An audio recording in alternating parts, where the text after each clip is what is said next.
आज पांचवें चरण का मतदान हो रहा है।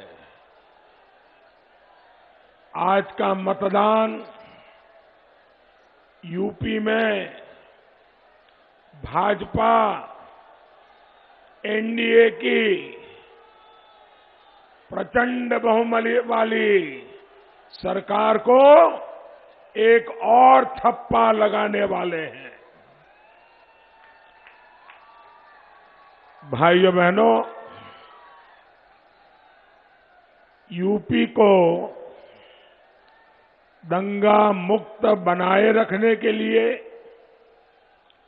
यूपी को गुंडा मुक्त बनाए रखने के लिए, यूपी के विकास के लिए लोगों का भरपूर आशीर्वाद हमें मिल रहा है। भाइयों और बहनों, आज चंद्रशेखर आजाद जी के बलिदान दिवस पर देश अपने सपूत को याद कर रहा है। कल बालाकोट एयर स्ट्राइक के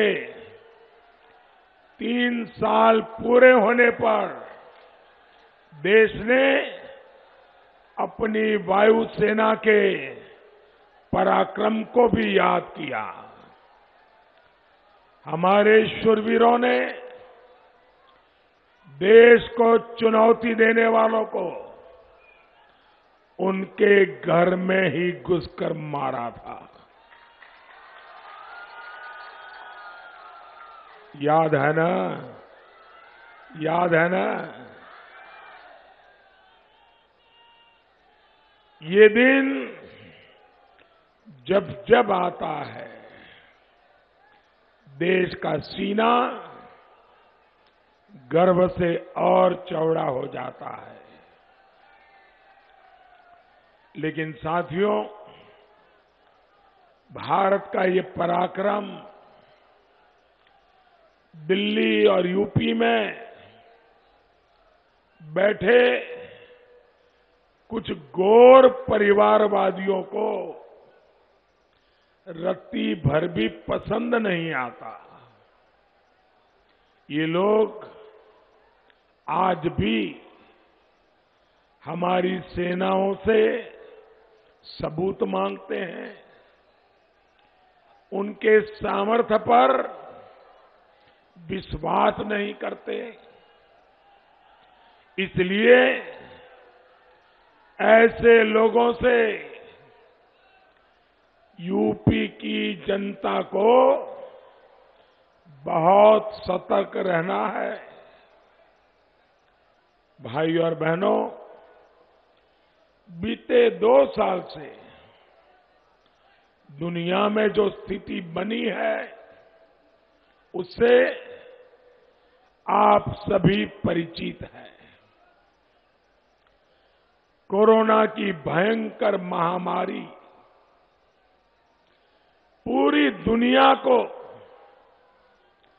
पूरी मानव जात को 100 साल में कभी ऐसी महामारी का सामना नहीं करना पड़ा था। दुनिया के बड़े बड़े देशों के सामने संकट खड़ा हो गया।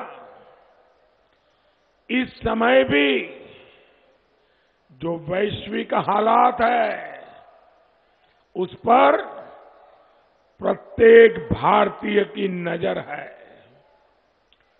इस चुनौती भरे कालखंड में भारत ने हमेशा अपने एक एक नागरिक के जीवन की सुरक्षा को सर्वोच्च प्राथमिकता दी है। जहां भी संकट आया, हमने अपने नागरिकों को सुरक्षित वापस लाने के लिए कोई कोर कसर नहीं छोड़ी है।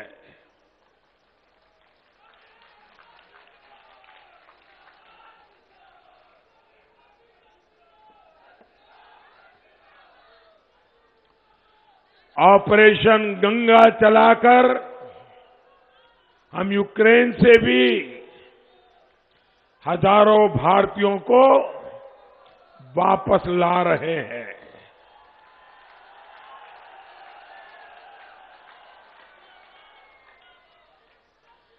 हमारे जो बेटा बेटी अभी भी वहां हैं, उनको पूरी सुरक्षा के साथ अपने घर पहुंचाने के लिए सरकार दिन रात काम कर रही है।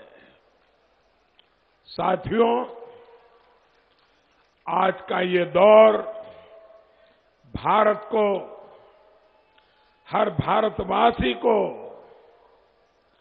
एक बहुत बड़ा संदेश दे रहा है। ये समय भारत को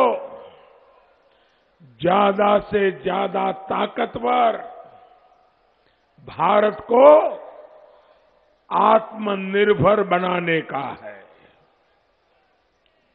ये समय जात पात से ऊपर उठकर, छोटी छोटी बातों से ऊपर उठकर राष्ट्र के साथ खड़े होने का समय है। साथियों, हमें हर साल लगातार, हर हाल में अपनी सेनाओं को आधुनिक बनाते ही रहना होगा। देश को आत्मनिर्भर बनाने के लिए खुद को खपाना होगा और ये काम गैर परिवारवादी, गैर स्वार्थी कभी नहीं कर सकते। जिन लोगों का इतिहास रक्षा सौदों में कमीशन खाने का रहा हो, वो परिवारवादी कभी भी देश को मजबूत नहीं कर सकते। जो लोग देश की सेनाओं की जरूरत को हमेशा नजरअंदाज करते रहे, वो परिवारवादी देश को मजबूत नहीं कर सकते। जिन लोगों का दिल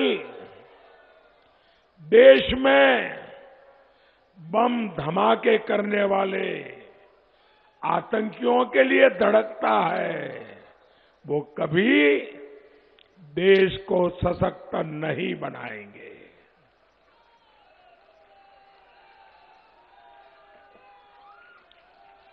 भाई और बहनों, देश तभी ताकतवर होगा जब देश के राज्य ताकतवर होंगे, जब हमारा उत्तर प्रदेश ताकतवर होगा। लेकिन गैर परिवारवादियों का तो एक ही फॉर्मूला है, पैसा परिवार की तिजोरी में, कानून जेब में और जनता उनके पैरों पर। ये उत्तर प्रदेश को, देश को ताकतवर नहीं होने देंगे। ये तो समाज के कमजोर वर्गों पर गुंडाई करने वालों, माफियाओं को ताकत देते हैं। कबीर जी इनके लिए ही बहुत पहले कह गए थे, दुर्बल को न सताइए, जाकी मोटी हाय। गरीब की इसी हाय ने 2014 में इनको झटक दिया, 2017 में पटक दिया, 2019 में साफ कर दिया और अब 2022 में तो अब इनको अपनी ही सीट बचाने के लाले पड़ गए, लाले।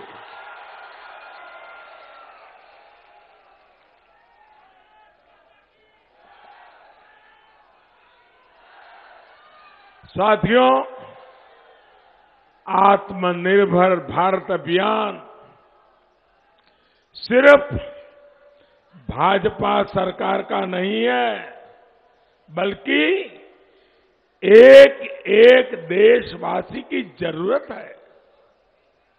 देश आत्मनिर्भर होगा तो नौजवानों, महिलाओं, किसानों, दलितों, पिछड़ों, शोषितों सभी को लाभ होगा। बहनों और भाइयों, पहले की सरकारों की जो नीतियां थी, उन्होंने विदेश से सामान मंगाने पर ही जोर दिया। इन लोगों को भारत का दूसरे देशों पर निर्भर बने रहना अच्छा लगता है। उन्हें एक ही बात नजर आती है, कौन सी पता है? उनको एक ही बात नजर आती है, कमीशन, कटकी। इसलिए ये लोग कभी आत्मनिर्भर भारत की बात भी नहीं करते हैं।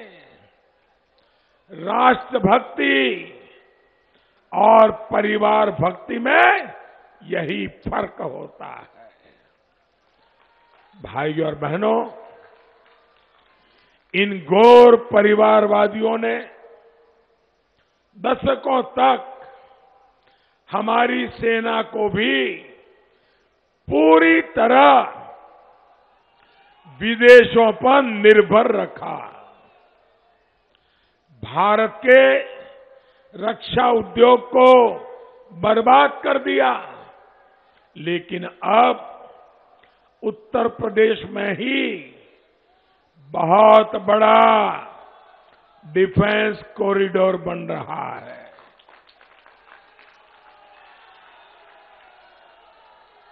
हमारे पास तेल के कुएं नहीं है।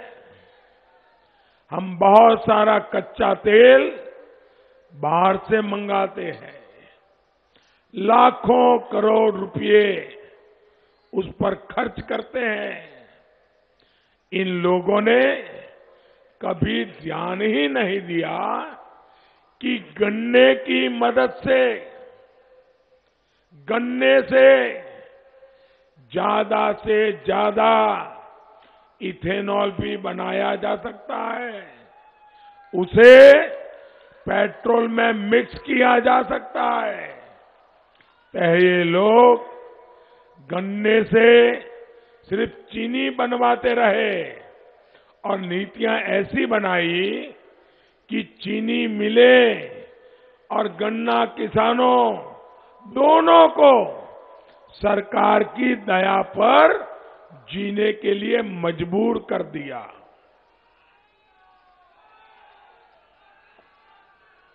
आज हमारी सरकार गन्ना किसानों के हितों को ध्यान में रखते हुए इथेनॉल प्लांट का बहुत बड़ा नेटवर्क तैयार कर रही है। यहां पिपराइच में जो डिस्टिलरी लगी है, उसमें भी गन्ने से सैकड़ों लीटर इथेनॉल हर रोज बनेगा। गांव में जो गोबर होता है, शहरों में घरों से जो कचरा निकलता है, उससे भी बायोगैस बनाने के लिए आज देश में सैकड़ों बायोगैस प्लांट बनाए जा रहे हैं। खाद्य तेल में आत्मनिर्भरता के लिए हमने हजारों करोड़ रुपए का मिशन शुरू किया है। इसके तहत सरकार किसानों को तिलहन की पैदावार बढ़ाने के लिए मदद दे रही है। यानी हर साल जो लाखों करोड़ रुपए हम विदेश भेजने के लिए मजबूर है, वो हमारे ही किसानों की जेब में जाएंगे। कमीशन के लिए जीने वाले परिवारवादी किसान हित और राष्ट्र हित के ऐसे कदम कभी नहीं उठा सकते। आप याद रखिएगा साथियों, ये किसी जाति के नहीं होते, ये किसी समाज के नहीं होते। इनके लिए अपना स्वार्थ सबसे बड़ा है। ये कितने स्वार्थी हैं, आप देखिए 2017 में किनको साथ लेकर के घूमते थे, 2019 में आते आते उनको छोड़ दिया, दूसरों का साथ लिया, फिर उनको छोड़ दिया, 2022 में नए साथी लेके आए। जो अपने साथियों को छोड़ देते हैं वो कभी आपका साथ करेंगे क्या? साथियों, ये गौर परिवारवादी जब सरकार में थे तो इन लोगों ने कैसे यूपी को लूटा है, इसका एक और उदाहरण मैं आपको देना चाहता हूं।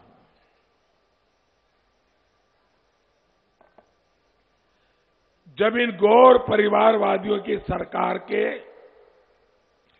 5 साल के खर्च का लेखा जोखा किया गया तो पता चला कि हजारों करोड़ रुपयों का कोई हिसाब ही नहीं है। रातों रात फर्जी कंपनियां बनाकर उन्हें सरकारी ठेके तो दे दिए गए, लेकिन वो पैसा खर्च कहां हुआ इसका कभी हिसाब नहीं दिया गया। हजारों करोड़ रुपए से इस क्षेत्र में कितने स्कूल बन सकते थे, गरीबों के कितने घर बन सकते थे, लेकिन ये गौर परिवारवादी सारे पैसे खाकर बैठ गए। साथियों, बस्ती समेत ये पूरा क्षेत्र जो कभी अपनी फैक्ट्रियां, मिलों के लिए जाना जाता था, उन पर ताले किसने लगाए भाई बहन? किसने ताले लगाए? ये बेरोजगार किसने किया? भाइयों बहनों, गन्ना किसानों को, बुनकरों को भी इन गौर परिवारवादियों ने बेहाल कर दिया था। योगी जी की सरकार ने मुंडेरवा पिपराइच चीनी मिल का तोहफा गन्ना किसानों को दिया है। एक जनपद एक उत्पाद जैसी योजनाओं के माध्यम से यहां के बुनकरों, यहां के कारीगरों को भाजपा सरकार नया विश्वास दे रही है। इस साल के बजट में केंद्र सरकार ने एक स्टेशन एक उत्पाद की घोषणा की है। इसके तहत हमारे बुनकरों, कारीगरों के सामान को बड़े मार्केट तक पहुंचाने के लिए रेलवे में विशेष सुविधाएं तैयार की जाएगी। भाइयों और बहनों, हमारी सरकार सबका साथ, सबका विकास के मंत्र पर चलते हुए हर गरीब को सशक्त कर रही है। जाति धर्म से ऊपर उठकर बढ़ाया है सम्मान, सबसे पहले गरीब कल्याण। इसी भावना के साथ हम काम कर रहे हैं। जब मेडिकल कॉलेज खुलते हैं, ITI खुलती है, तो सबका विकास होता है। जब हम सिंचाई की दशकों पूरी योजनाओं को पूरा करते हैं, तो सबका विकास होता है। जब हम गरीब को 5 लाख रुपए तक का मुफ्त इलाज देते हैं, तो सबका विकास होता है। जब सरकार मुफ्त राशन देती है, जीवन बचाने वाला टीका मुफ्त लगाती है, तो ये सबका कल्याण होता है। भाइयों बहनों, आपका टीका लग गया? टीका लग गया? आपको एक भी रुपया देना पड़ा क्या? कोई खर्चना करना पड़ा क्या? ये बिना भेदभाव को हुआ कि नहीं हुआ? बिना पक्षपात को हुआ कि नहीं हुआ? भाइयों बहनों, मेरे लिए इस देश का हर नागरिक मेरा अपना परिवार है।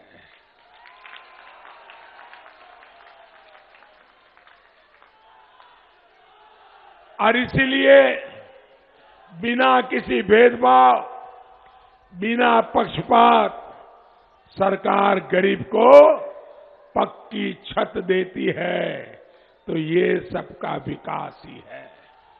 लेकिन गौर परिवारवादियों के लिए उनका अपना विकास, उनके परिवार का विकास, यही सर्वोपरि है। इसलिए ये गरीब के हित में बनाई गई इन योजनाओं के खिलाफ है। ऐसे लोगों को सत्ता से हमेशा दूर रखना है। इसलिए आपको एकजुट होकर भाजपा, निषाद पार्टी और अपना दल के उम्मीदवारों के लिए भारी मतदान करना है। आपका हर एक वोट उत्तर प्रदेश को मजबूत बनाएगा, देश को नई ताकत देगा। याद रखिए, पहले मतदान, फिर बाकी काम। भाइयों बहनों, मेरा एक काम करेंगे आप लोग?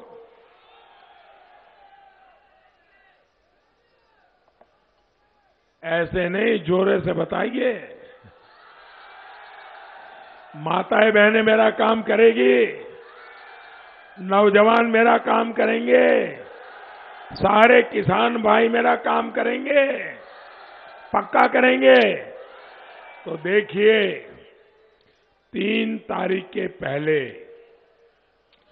हरेक के घर जाइए और उनको कहिए मोदी जी ने आपको प्रणाम भेजा है। ये काम करेंगे। हरेक के घर में मेरा प्रणाम पहुंचना चाहिए, मेरा नमस्ते पहुंचना चाहिए। पहुंचेगा ना? आप घर घर जाकर एनडीए को जिताने के लिए समझाएंगे, भाजपा को जिताने के लिए समझाएंगे, निषाद पार्टी को जिताने के लिए समझाएंगे, अपना दल को जिताने के लिए समझाएंगे। भाइयों बहनों, भारी मतदान करवाइए, सबको एनडीए के साथियों को जिताइए। मेरे साथ बोलिए भारत माता की, भारत माता की।